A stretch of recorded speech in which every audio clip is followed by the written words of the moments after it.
His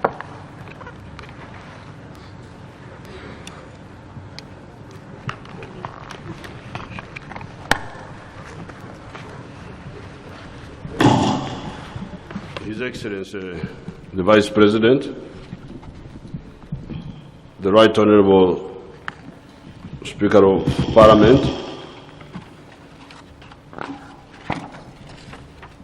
the Right Honorable Prime Minister, Justice Nshimye, representing the judiciary, honorable ministers, honorable members of parliament, distinguished guests who are here, members of the diplomatic corps. Right Honorable Speaker, Right Honorable Leader of Opposition.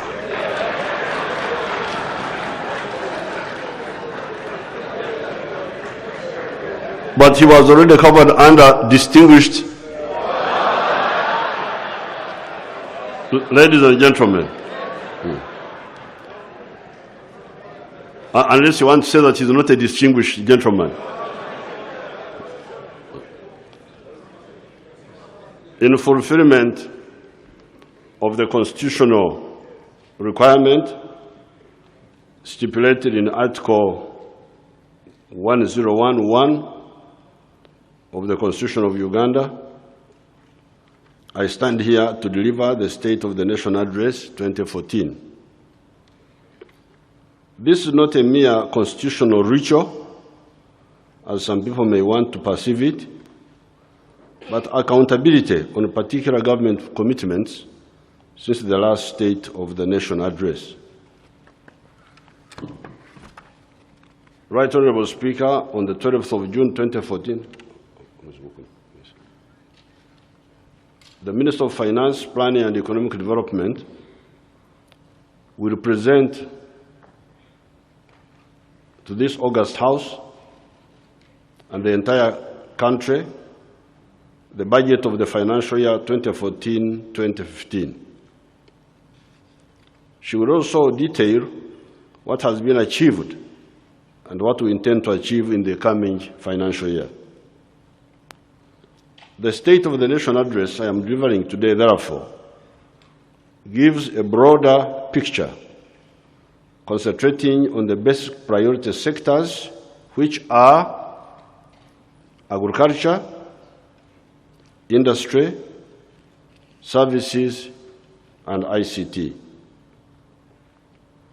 The Ugandan economy continues to be vibrant amidst economic challenges and reforms on the local, regional, and international scenes.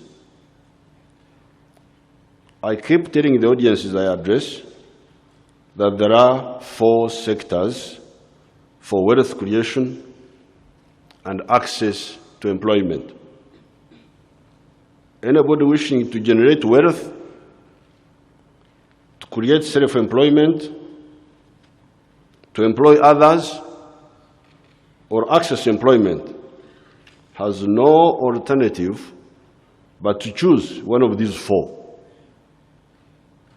The 4 sectors are, again, agriculture, industry, services, and ICT. How are the 4 sectors performing? Agriculture is in 2 parts. There is the commercial and plantation farming.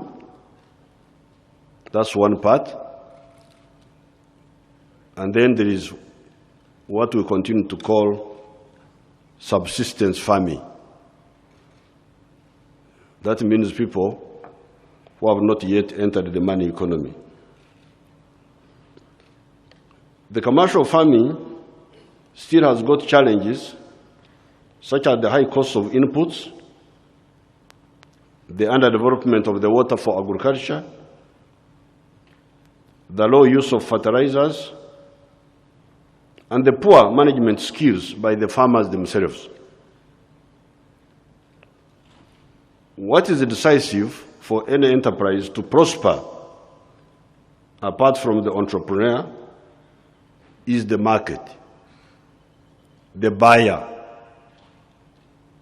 If enough people do not buy from you, you cannot continue to produce. This is why I'm always careful to recommend to the farmers only crops and livestock products that have got a big internal, regional, and international markets. To take some examples, the global demand for coffee today is 149 million bags at the value of US dollars 13.6 billion when unprocessed.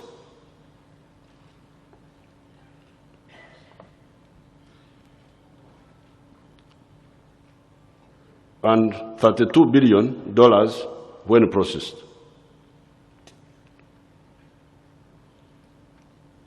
Now, this coffee is very interesting because only a few years ago, about 5-6 years ago, the global demand of coffee was 118 million bags. But as you can see, it has now jumped to 149 million bags, 60 kilogram bags. Now, this is because of the Asian countries where people have become richer and therefore are able to drink coffee while previously they were not doing so. Therefore, the demand of coffee is going up.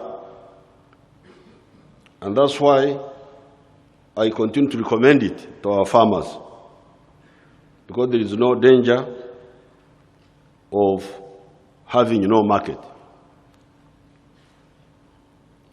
The value of tea is $11.4 billion with a total demand of 4 million tons. The total value of milk and milk products is US $32.8 billion with the total quantities of 730 million tons, etc., etc.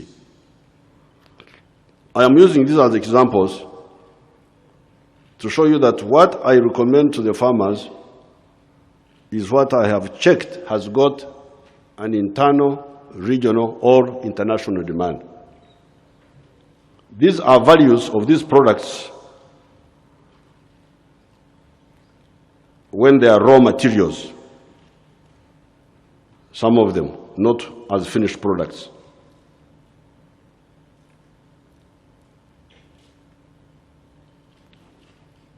If something has got a low global demand, we should know the consequences of encouraging the farmers to flock into it.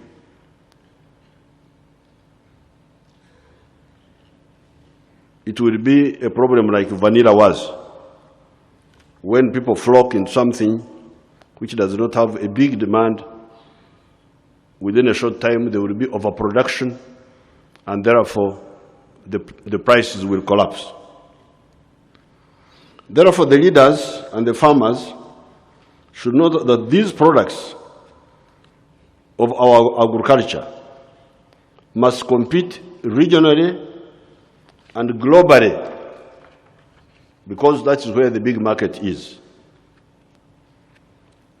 In order to compete, our prices and quality must be competitive, must be comparatively competitive.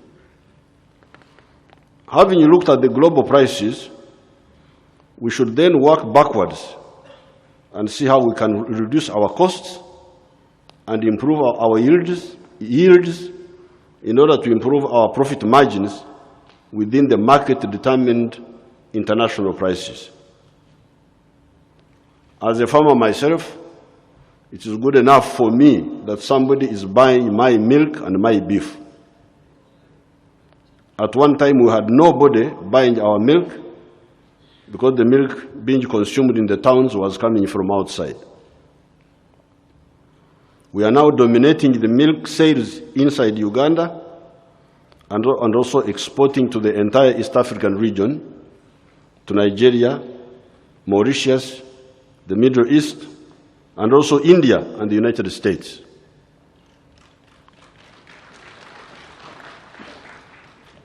What I have said about coffee and the milk is also true for all the other crops, bananas, etc., etc. The relevant government departments must accordingly firmly regulate these products. Otherwise, if our quality is compromised, we shall be ruined.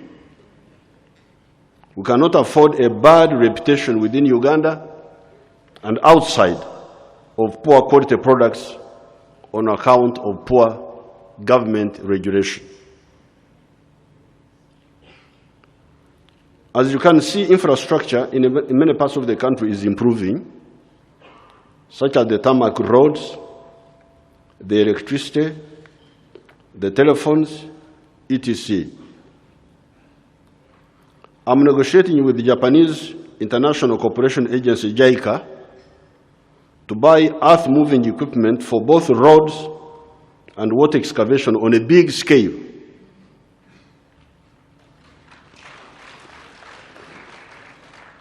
I like this Japanese equipment because they are really strong.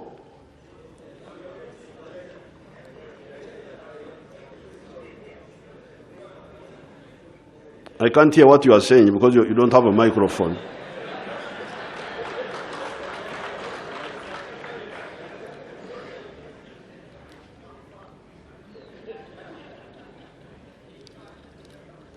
Once this deal goes through, it will help us with the roads, with water excavation, for earth dams, and even for bush clearing. The Japanese equipment is very good. I've seen its capacity on my own farms. I use it. Within our means, we are continuing to roll out irrigation schemes. The whole irrigation scheme has been repaired at the cost of Uganda shillings 19.7 billion. Mobuku irrigation scheme has also been repaired at the cost of 19 billion shillings. The Agoro irrigation scheme has been completed at the cost of 27 billion shillings. The rehabilitation of the Olweng irrigation scheme will commence in 2015 and is estimated to cost a total of 42 billion shillings. These are big irrigation schemes. But the farmers should know that you can also have micro irrigation schemes. The Minister of Agriculture, working with our brothers and sisters from Kenya, should avail affordable mini irrigation equipment. I saw some good equipment in Kenya, in Mombasa, which can be operated by individuals to provide micro irrigation. Some of it operated by manually. Working with Makerere University, we are also trying to develop a solar-powered irrigation pump. The agricultural sector grew by 1.5% per annum this financial year, in spite of these challenges. As I keep telling you, the agriculture of Uganda is still handicapped by the 68% of the households that were still in subsistence farming, according to the census of 2002. If all these homesteads were converted to commercial farming, the size of agriculture would be much bigger. In the manifesto of the NRM of 1996, we put forward a 4 acres plan for these homesteads that have got that size of land. using the yardstick of the financial returns, for you are here in Parliament earning millions of money, and I don't earn those millions, and I don't need them. But when you sit here and you get those millions, and I tell you about your farmers who are still in subsistence farming, and then you shout, then I feel sorry for you.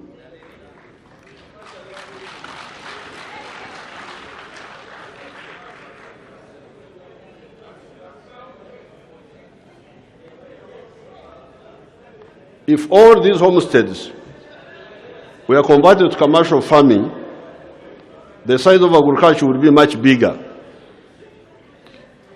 In the manifesto of 1996, the NRM put forward a 4 acres plan for these homesteads that have got that size of land. Using the yardstick of the financial returns per acre per annum and of sufficiently large global demand mentioned above, we recommended the following enterprises. Clono coffee, 1 acre. Fruits, especially oranges, mangoes, and pineapples, 1 acre. Bananas or any other food crop, cassava, Irish potatoes, or upland rice, 1 acre. And elephant grass for zero grazing Frisian cattle, 1 acre. On this, you should add poultry for layers of eggs and pigs as backyard activities. In this house, there are people who listen to this advice. There are MPs, I know some, who have listened.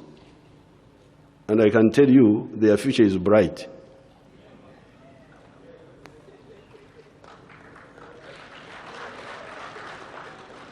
And those who don't listen, I don't know about their future. My job is a simple one, is to put everything in writing, read it, put it on a tape recorder so that it is kept. So you can say what you want, but I have also said what I want. These backyard activities do not require much land. Those near the swamps should engage in fish farming. Many can participate in apiary for honey. In some areas, they grow tea. With 3 acres of tea, one can get about Uganda shilling 13.5 million per annum. In the case of those with less land than the 4 acres, there is the option of mushroom growing as well as vegetable growing, in addition to poultry and piggeries. In the case of the latter two, poultry and piggery, you would use animal food bought from other people because you don't have enough land to grow your own. With one room full of mushrooms, using shelves one on top of another, you would earn Uganda shillings 20 million per annum. 1 acre of onions would give you shillings 24.8 million per annum. An acre of tomatoes would give you shillings 14 million per acre per annum. An acre of cabbages would give you shillings 20 million per acre per annum. I have now checked that the global demand of mushrooms is 3.5 million tons, valued at US$ 10 billion. The political class like the ones directed in front of me, the religious leaders, the cultural leaders, and even the peasants themselves have been slow in grasping this issue of enterprise selection for the peasants with small pieces of land and for the need to convert from subsistence farming to commercial farming. The peasants that have woken up to this need have had the problem of planting materials and breeding materials. NADS, that has been given huge resources to do this, spends most of the shillings 203 billion per year, which we give them each year, on salaries and seminars. They only spend shillings 57 billion on buying materials for plantation, for materials for planting and breeding. The rest is spent on salaries and seminars.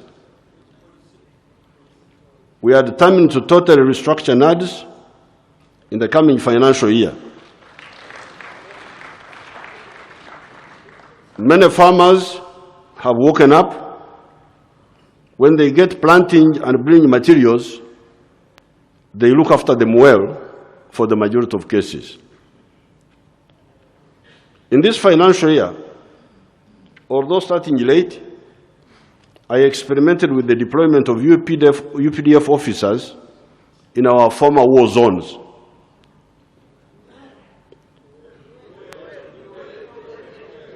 Yes, in Ruero. There are 25 former war zones. These are Bumbo, that is in Mayuge, in Bugisu, Mayuge, Awere, Atiak, Birembo. These fellows don't know that we have been fighting for a long time.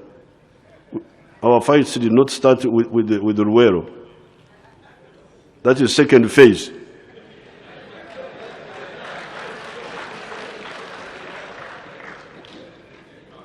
So I may repeat them for you.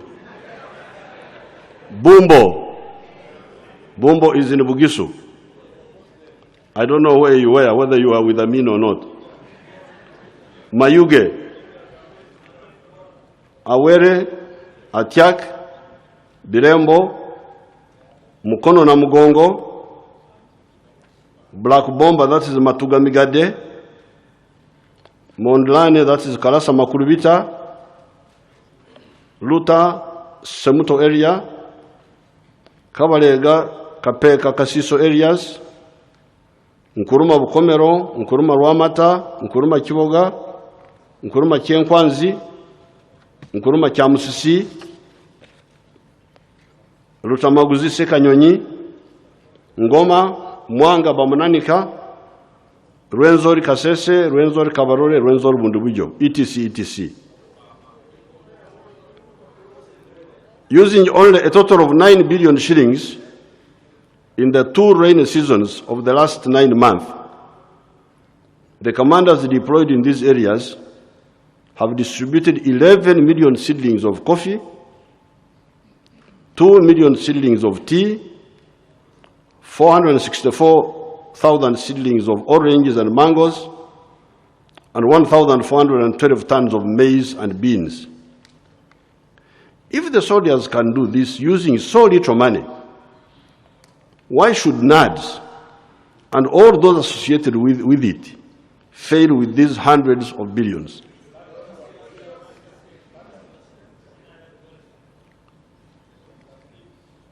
The NRM is not running your constituency. So if you fail in your constituency, don't say it is NRM.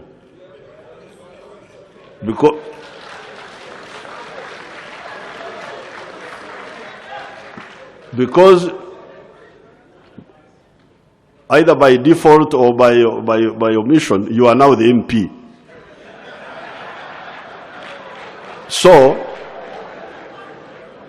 if the NRM is a bad performer, you perform well in your constituency.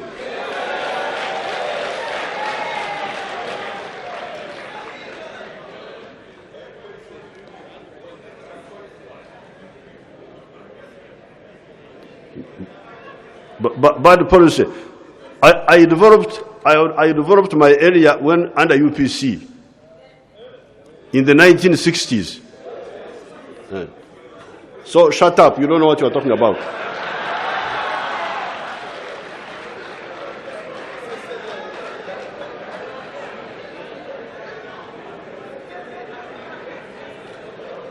It is really embarrassing for all those involved. I like to engage these people because they have nothing to say.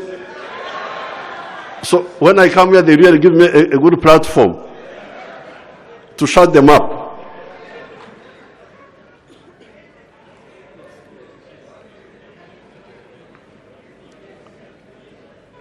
It is really embarrassing for all those involved. The good news is that the money is there and has been there. It is just a question of getting the right channels for this money to reach the peasant farmers. Above, I have talked about NAD's money. There is also the money for microfinance. Every year we provide Uganda shillings 16 billion for this. There is also the money for the youth.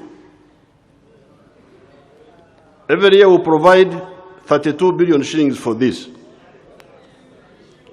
There is also the money for NUSAF. Every year we provide 53 billion for this. There is money for PRDP. Every year we provide Uganda shillings 73.9 billion for this. There is the restocking money. Every year we provide money for that one also, although they haven't put a figure here. The problem is not shortage of money. It is the shortage of reliable agents for conveying this money to the people. To show you the scale of this money, if we used only shillings 100 billion of this money in 1 year,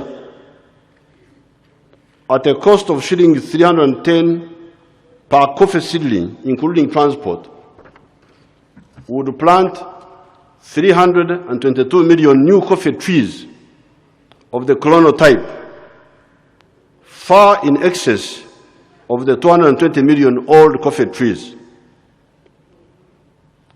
By just planting new coffee trees, even without expanding the acreage, using the 100 billion shillings, which is less than 50% of what we give NADS each year, with good crop husbandry, our annual coffee production would go from the present 4 million bags, 60 kilograms each, to at least more than 10 million bags. That would make Uganda second only to Brazil in the global coffee production. I have dwelt on agriculture because it is the sector that is most easily accessible to the majority of Ugandans. Even the ones without land can borrow or rent land from others. It takes a few months from planting to harvesting. 18 months for coffee, 2 months for tomatoes, etc., etc. God has really favored Africa, and especially Uganda.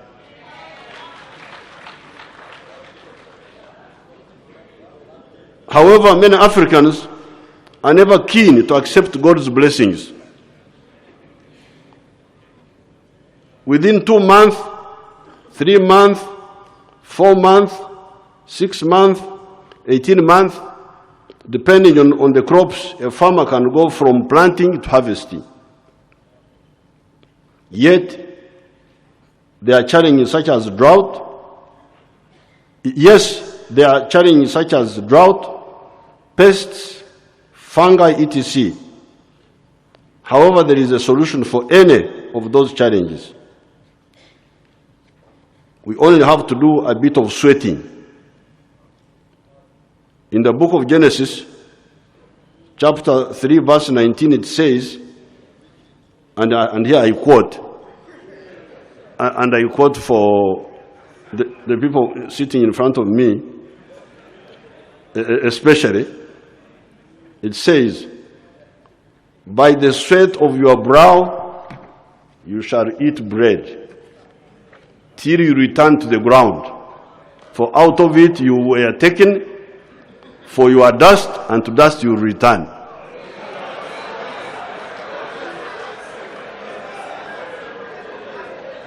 Including myself.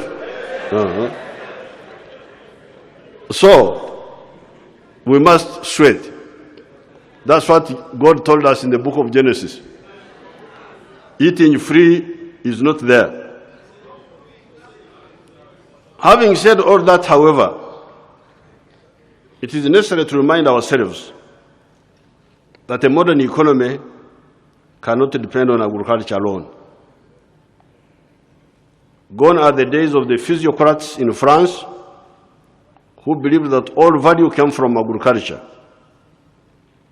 Hence, we must go to the second sector, industries, manufacturing, big factories and smaller ones. Industry now employs 841,000 persons. The annual rate of growth of the industrial sector has been 5.6%. Now you can hear my wonderful people. One of them is saying Indians. Yes. An Indian who builds a factory in Uganda, that factory is Ugandan.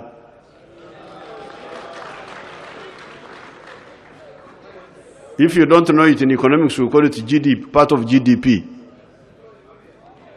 If you go and you build a factory in India, that factory will not be Ugandan, it will be Indian.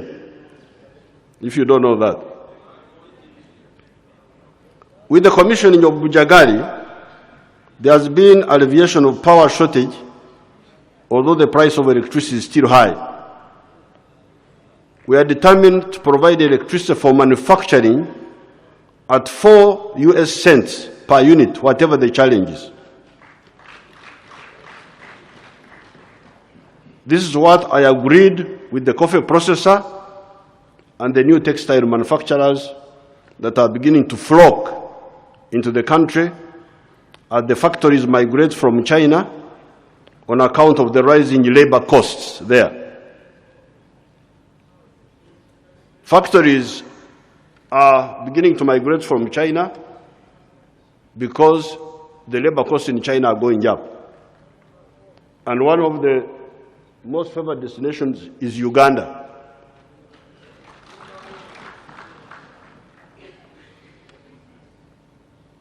Now, if you want to talk about this, is what I agreed, as I said, with the coffee processor and the new textile manufacturers that are beginning to flock into the country as the factories migrate from China on account of the rising labor costs there.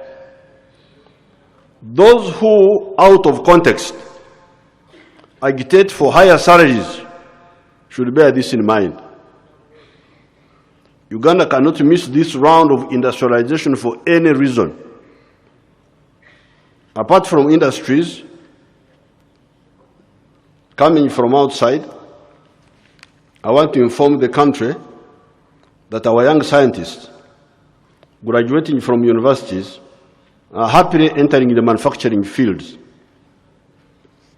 As you could see from the shows in Kumi on the 8th of March on Women's Day, Rubare, Ntungamo on the 1st of May, Labor Day, And only the other day at Namulanda for the youth, Ugandan scientists have the knowledge to produce anything from food processing, ceramics, herbal medicine, machine parts, light engineering, wood products, etc., etc. Our scientists at Makerere have already produced electric automobiles, and I tasked them. They have produced prototypes for these, and I tasked them to work on the solar water pumps. My office has collected all the names of the people involved. We shall fund them using these huge sums of money that go to waste in the hands of all sorts of actors. It is so pleasing to see that Ugandan scientists can manufacture almost anything, provided they are funded. With the emphasis we have put on electricity, on the roads, on the railway, we shall be able to lower the cost of doing business in this economy and therefore make our products more competitive. The third sector, services, meaning hotels, transport, banks, professional services, etc. This year grew by 5.6%. With peace, this sector has become very useful in our economy. It now employs 2.6 million persons and accounts for 45.5% of our GDP. Given the uniquely good climate of Uganda, very few countries in the world can compete with us in this area. We only need to control the problems of corruption, pollution, and deforestation. It is only these three that can undermine our unrivaled advantage for services, especially tourism. In the year 2012, Uganda was declared the best tourism destination in the whole world.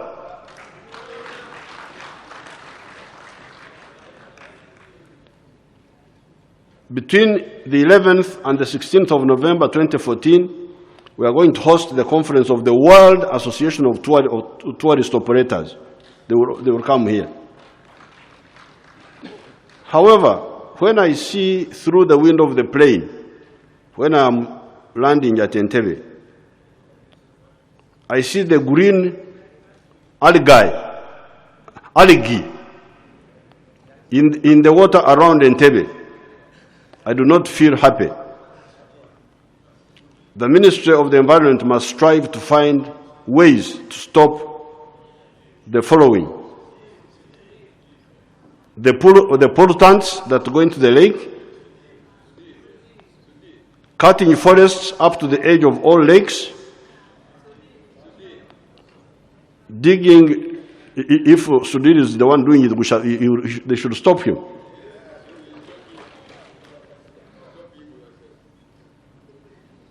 Well, I can stop anybody, you know that, including you people. I'm sure you have tested some of that.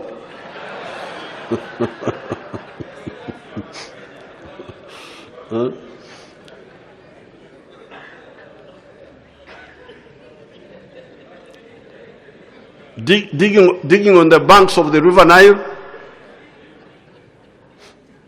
It is high time that Ugandans remember and appreciate these precious gifts from God. If we do not take the care they need for these gifts from God, and which they deserve, they can all disappear. We should remember what Jesus said in Matthew 7, verse 6. Don't give what is holy to the pigs because they don't appreciate it, lest they trample them underfoot and turn and tear you in pieces. When we destroy our God-given environment, we should be careful not to be like those pigs which are being written about in the Bible. I must salute the director of the National Forestry Authority. It seems he has somewhat woken up. In the recent past, I have flown over Mabera Forest, Budongo Forest, the forest around Butiti in Kabarore, and Semlik Forest.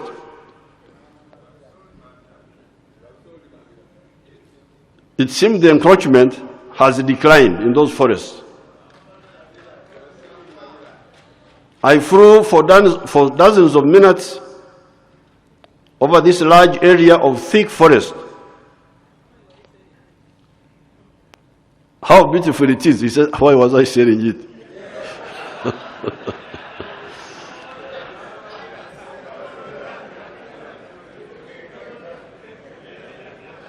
When Anwar was still a schoolgirl,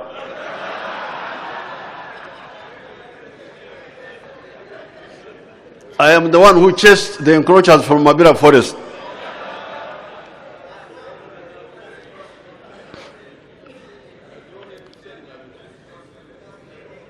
Let the Minister of the Environment similarly wake up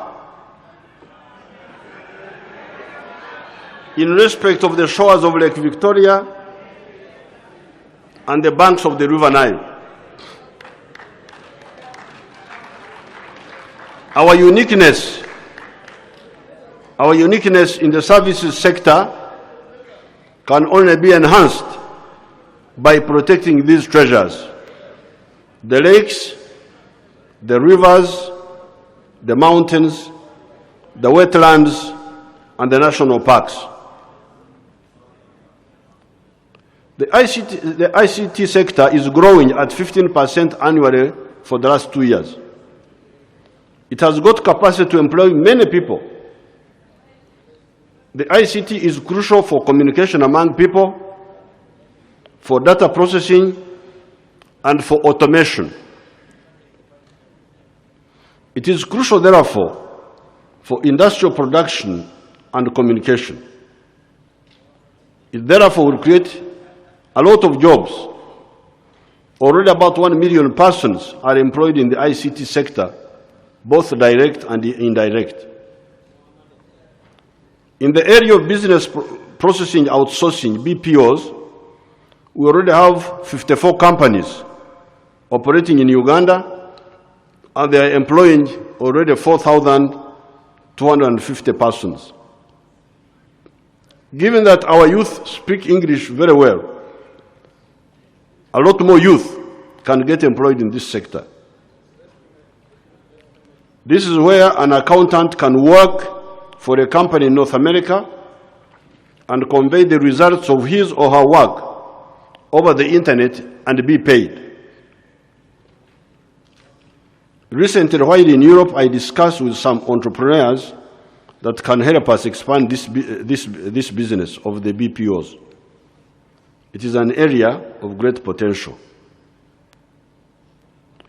While talking about the industrial sector, I did not talk about minerals.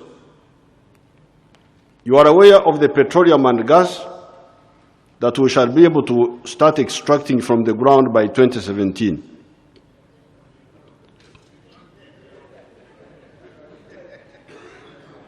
I can see some people are worried about 2017.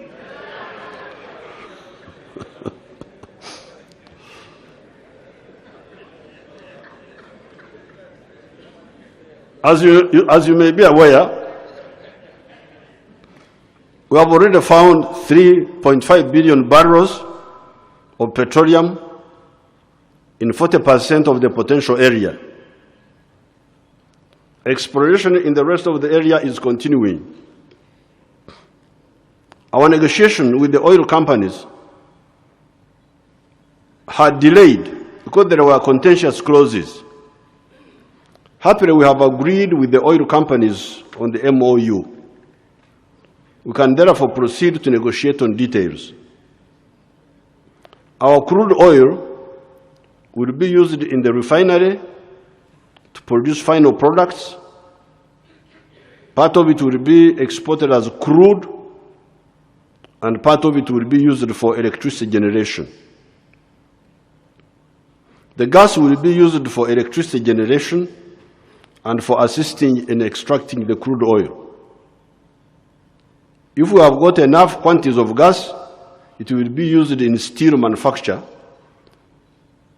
using our huge iron ore deposits in the Kabare, Kanungu areas and in the Sukuru Hills near Tororo.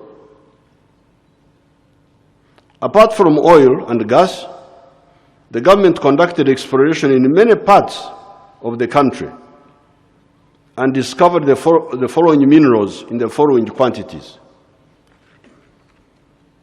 Iron ore, more than 200 million metric tons of proven ore. This is mainly in the Kabare, Kanungu areas. Phosphates, 230 million metric tons of proven ore. This is in the Sukuru Hills, near Tororo.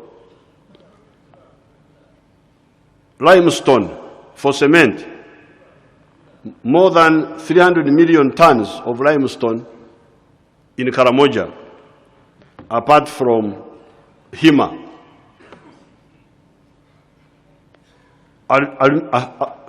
Aluminium clays, more than 3 billion tons of ore in the Makutu areas, that is in Busoga, in Bugwedi. Copper, more than 9 million tons in the Kirembe area. Cobalt, 5.5 million tons in the Kirembe area.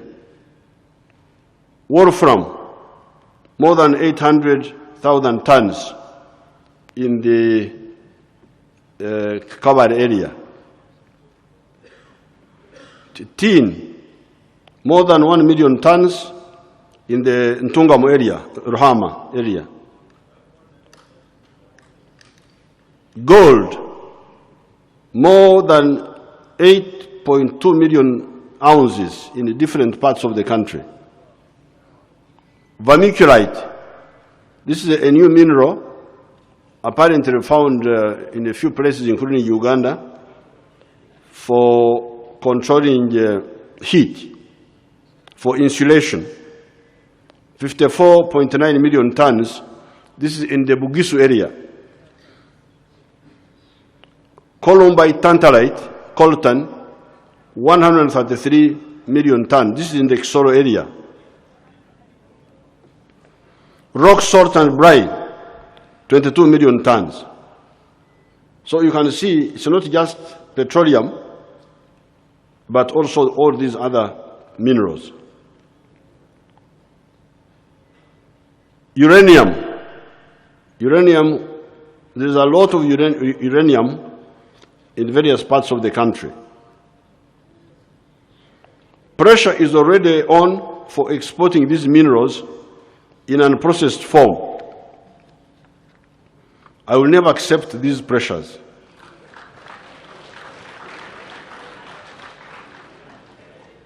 This is because even the traditional peasants in Uganda have got enough economics in their heads to know that when you produce the mbide, this is the banana for beer.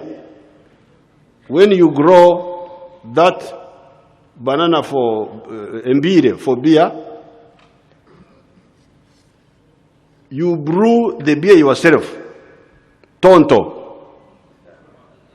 You do not produce mbide and sell them to your neighbor, who then brews the beer and sells it to you. At least the peasants know that economics. Now, if the peasants know that economics, how about national leaders like the one sitting in front of me?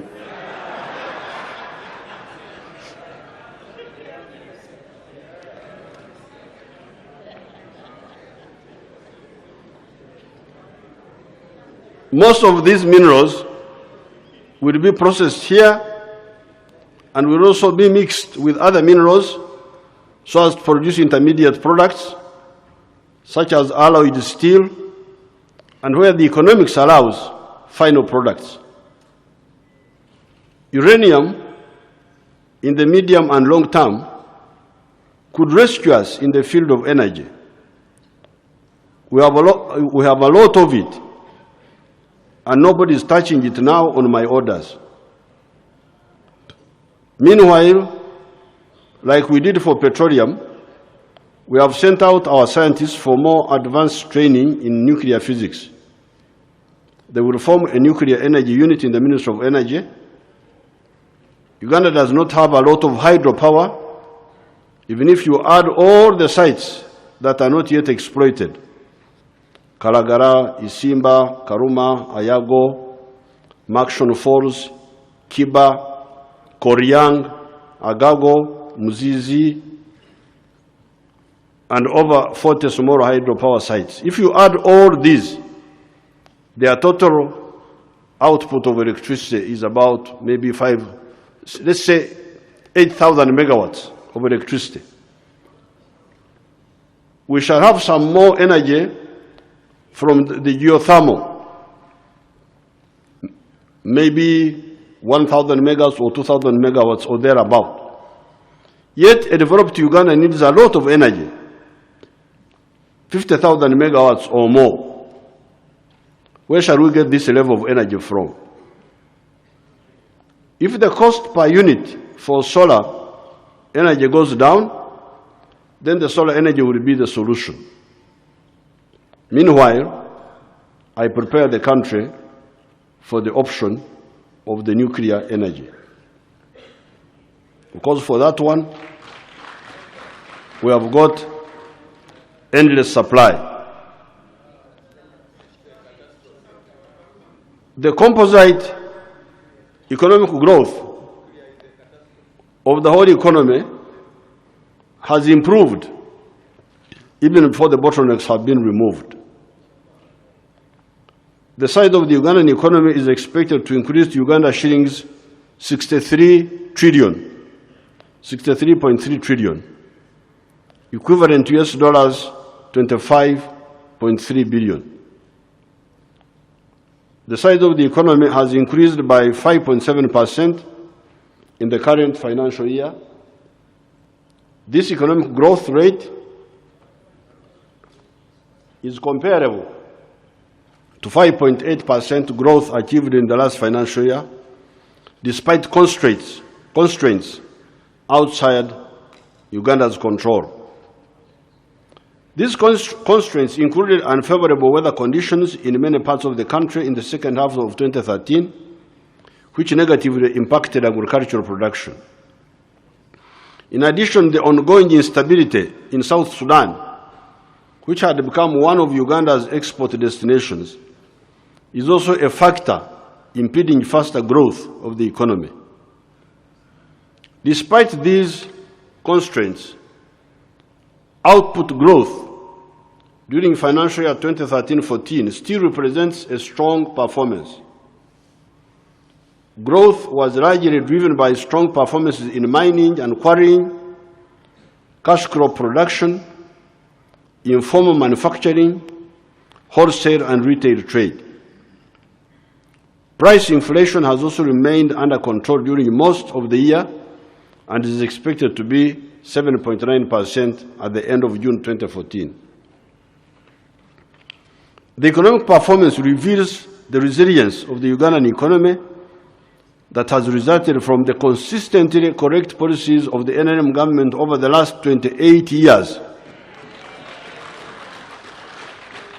And that's why some people want to hang themselves when they hear of these 28 years. Oh, they really feel very annoyed.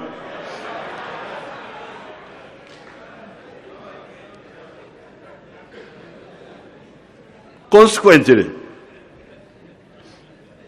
the proportion of people living below the poverty line has further declined from above 56% in 1992 to 24.5% in 2009, and now to 19.7% in 2012-2013. Now here, if you don't agree with this, you have no alternative. These are just the figures of. That's why you may have to do a radical action and do something to yourself. Uganda has therefore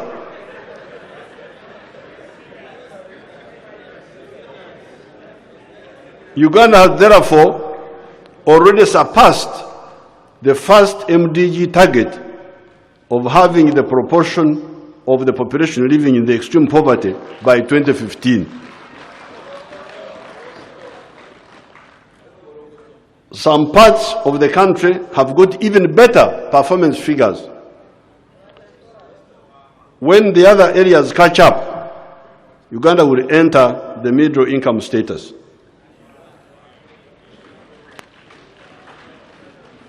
The share of the population with access to electricity, for instance, has risen from under 3% in 1986 to 10% in 2009 to 14% in 2013.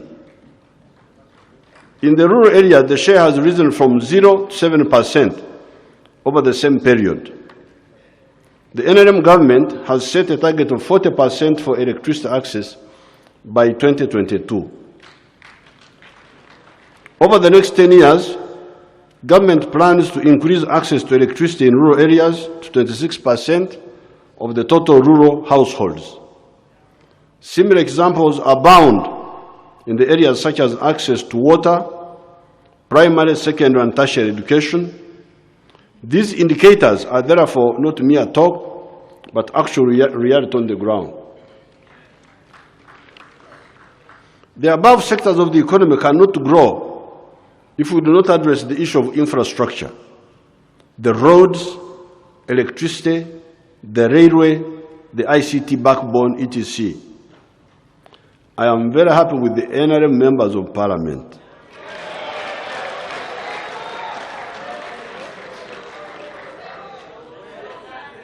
They have rallied. That Chankwanzi is a problem for you.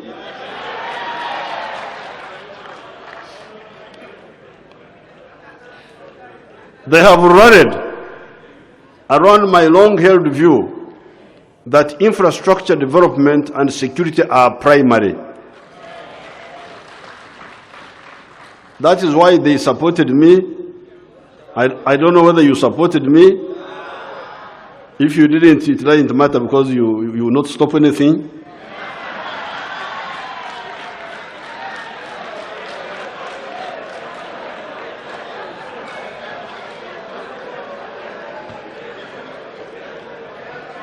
That is why in the budget of 2013-2014, roads and energy account for 4,186 billion shillings.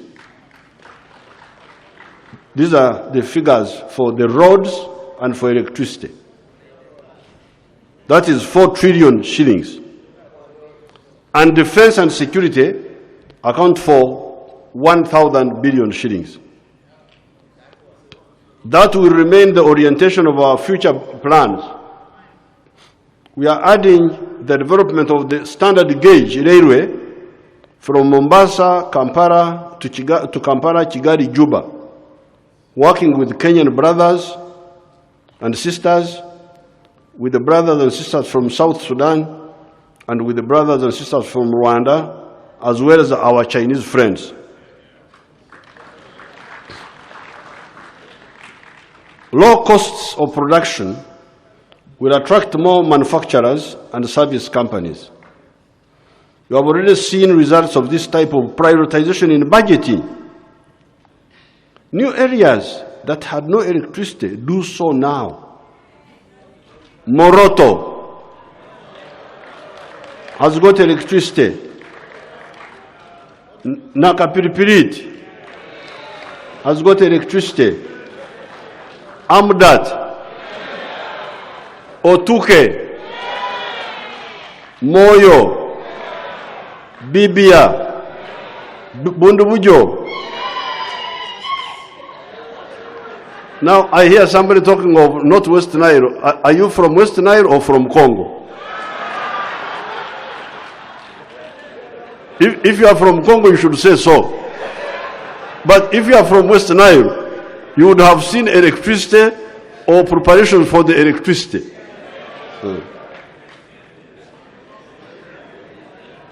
I was in Koboko. The wires are on the move to Koboko. So I can see there are some Congolese here.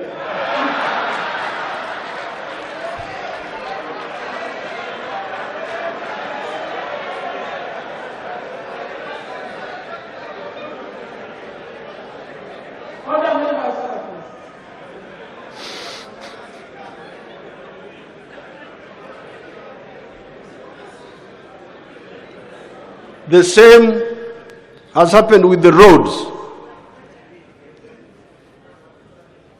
There is nothing that pleases me more than seeing new tarmac roads, especially those done with the Uganda government money, such as the nearly finished Kampala-Masaka Road, Mbarara-Chikagate Road,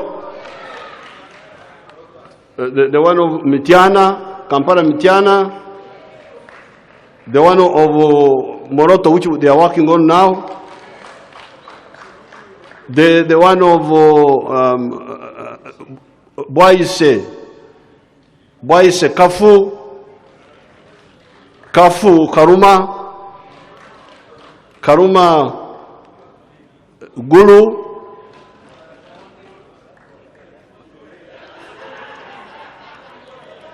I am also very grateful to our partners in development who have assisted us with some of the other roads. I thank them very much.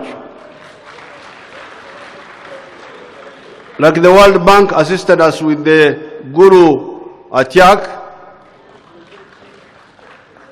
the Japanese with the Atiak Bibia, World Bank with the Arua Oraba, the ADB with the one through my area. I also live near Tarmac Road now.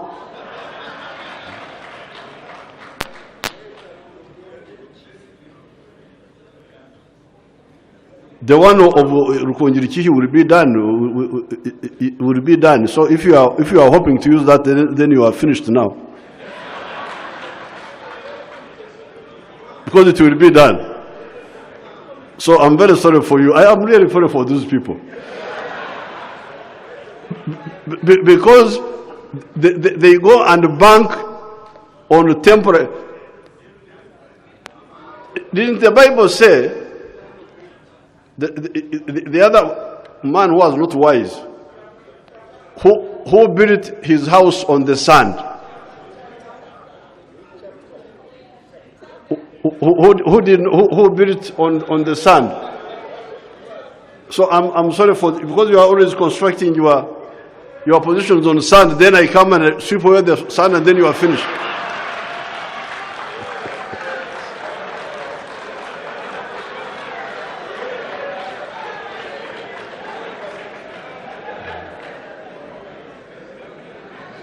You will hear more about Ruwero in the few weeks to come. The other area of emphasis is skills for the youth. Since some time ago, we have been emphasizing that science knowledge and technical skills are crucial. That is why since August 2006, we have decided that 70% of government scholarships for universities will go to science students.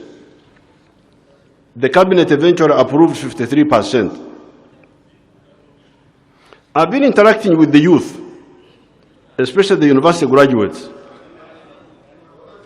A new awakening is apparent Three trends are noticeable. Trend number one is that science graduates are going into starting manufacturing enterprises in association with others or singly. Trend two is that those who did general arts degrees are going into farming and other enterprises. It is really amazing, these young people, even the ones who don't have land, they have got their friends whose parents have land. So they go and get together and cultivate together. These are university graduates, and I'm very, very happy about this, because they are waking up from the amnesia which these people would like to put them in, from the slumber into actual life. And I'm very happy with this youth. Trend three is that some of the scientists are being absorbed into the new companies that are opening up. I was most pleased to see the young graduates of electrical engineering running the machines at the new Bujagari power station. One of the greatest stimuli for our economy to continue growing, the global problems notwithstanding, is the regional market. It says in the book of Galatians, chapter 6, verse 7, that whatever man sows, that's what he will reap. End of quotes. When a nation has no vision, it perishes. It says in another portion of the Bible. Our emphasis with our brothers and sisters in the region on regional integration has paid the Ugandans most handsomely. Uganda exports to the region of goods and services, exports to the region goods and services to the tune of US dollars 1.36 billion. We also buy from the region goods and services to the tune of US dollars 671 million. So our emphasis on regional integration has really helped us. The global economy was bad, but our economy remained strong because of the region.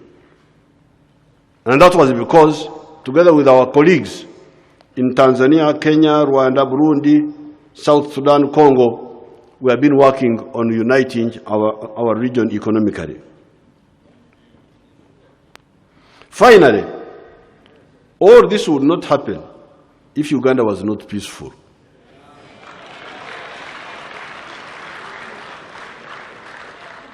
I salute the UPDF, the Uganda police,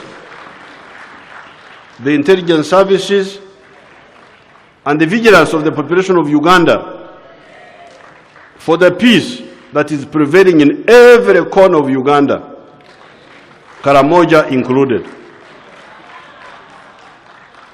Everything else depends on this. In the coming session of Parliament, the government will present to you for consideration the following bills: Landlord-Tenant Bill, Uganda Land Commission Bill, Retirement Benefit Liberalization Bill 2013, National Legal Aid Bill 2013, University and Other Tertiary Institution Act 2011 Amendment Bill, Physical Activity and Sports Bill 2014, Appropriation Bill 2014, the Finance Bill 2014, Indigenous and Complementary Medicine Bill, Mental Health Bill, National Health Institute Bill, Uganda Heart Institute Bill, National Health Laboratory Services Bill, Toxic Chemical Prohibition and Control Bill, Overseas Properties and Immunities Bill, Foreign Service Bill,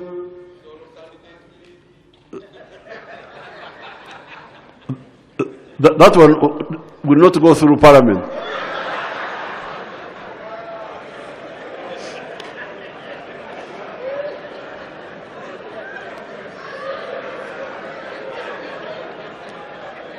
I can see the Honorable Chams does not even remember the Constitution, how it works.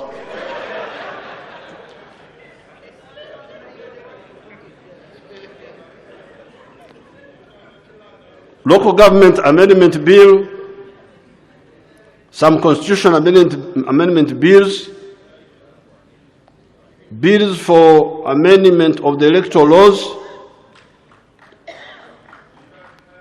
the Geneva Convention Amendment Bill, National Legal Aid Bill, and the one of the Speaker, which she mentioned, although I don't see it here.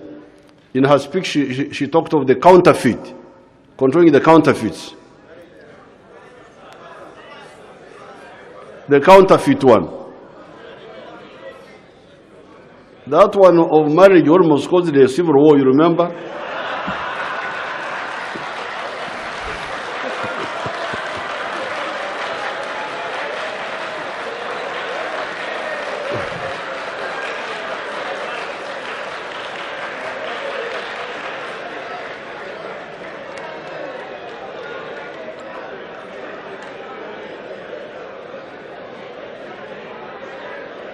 I don't want a civil war in Uganda.